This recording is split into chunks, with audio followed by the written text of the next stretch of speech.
Šiandien apie pultelį KM, kaip jį galima nukopijuoti ir paskui aktyvuoti.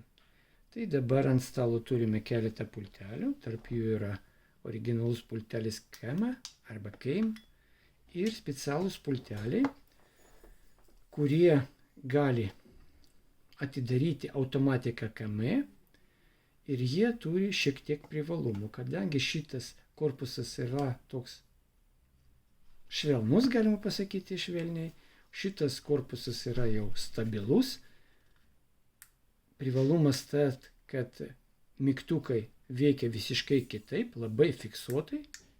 Labai patinka klientams, kaip veikia šitie mygtukai. Ir svarbiausias privalumas, kad ten yra baterija 12 voltų, o tai reiškia, kad jinai nebijo atmosferinių poveikių, kaip šitie, kadangi čia stovi litionas. Ir šitas pultelis veikia labai gerai. Tai dabar antras variantas. Jeigu reikia pačio tvirčiausio pultelio, tai čia būtent šitas pultelis, kuris turi tokį dangtelį. Ir aišku, tas pultelis turi irgi tą didelį bateriją, 12 voltų, kuria žymiai geresnė negu šitie litioniniai baterijos, nes jinai nebijo šalčio, taip galim pasakyti. Dabar parodysim, kad šitas pultelis, tai tarp kitko, čia yra originalus imtuvas KM, čia yra parašyta KM, ir šitas pultelis jau pririštas ir veikia. Kaip matom, šitie pulteliai kol kas neveikia. Tai dabar kągi mums reikia daryti, kad nukopijuoti pultelius ir paskui svarbiausia parodysiu, kaip juos reikia aktyvuoti. Dabar ištrinam visą informaciją, spaudžiam 2 vienu metu, šitą neatleidžiam, šitą spaudžiam 1, 2, 3. Matome, kad greitai pradėjo mirksėti lėdas ir dabar jis paruoštas programavimui, tai spaudžiam norimą mygtuką, ant kurios bus parašytas, ne, čia jau paskui pasakysiu. Dabar vėlgi ištrinsim šitą pultelį irgi tokiu pačiu būdu. Tai spaudžiam 2 vienu metu, užsidegė lėdas, 1, 2, 3. Dabar visa informacija nuimta ir pulteliai neturi jau jokio kodo. Ir dabar svarbiausia dėmesio. O tokio būsinoje jie išsiunčiami pas klientą, tarkim, į kitą miestą. O kągi turi padaryti klientas gavus tos pultelis? Kadangi jie jau yra ištrinti, jokios informacijos nėra, tai reikia padaryti klientui taip.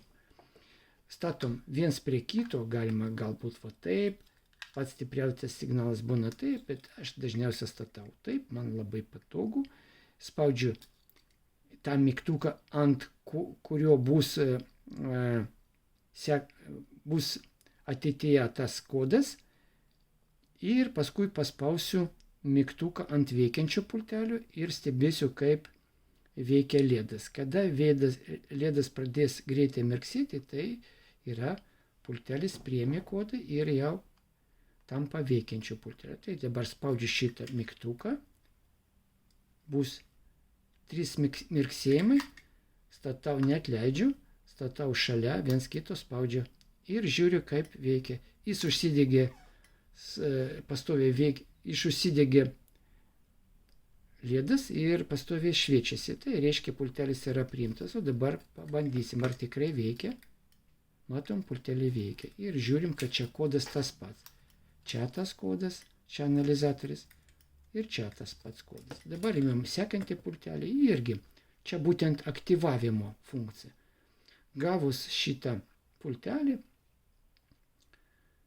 pirkėjas spaudžia šitą mygtuką, 3 kartus sumirksėjo, stato taip, spaudžia ant veikiančio pultelio, matome, kad užsidegė lėdas pastoja, viskas, pultelis priėmė kodą ir dabar tikrinam, pultelis tikrai veikia.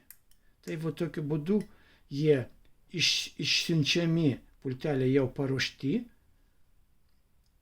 kopijavimui, taip sakant, ir jums tai reikia tik pastatyti viens pultelis prie kito, paspausti tos mygtukus.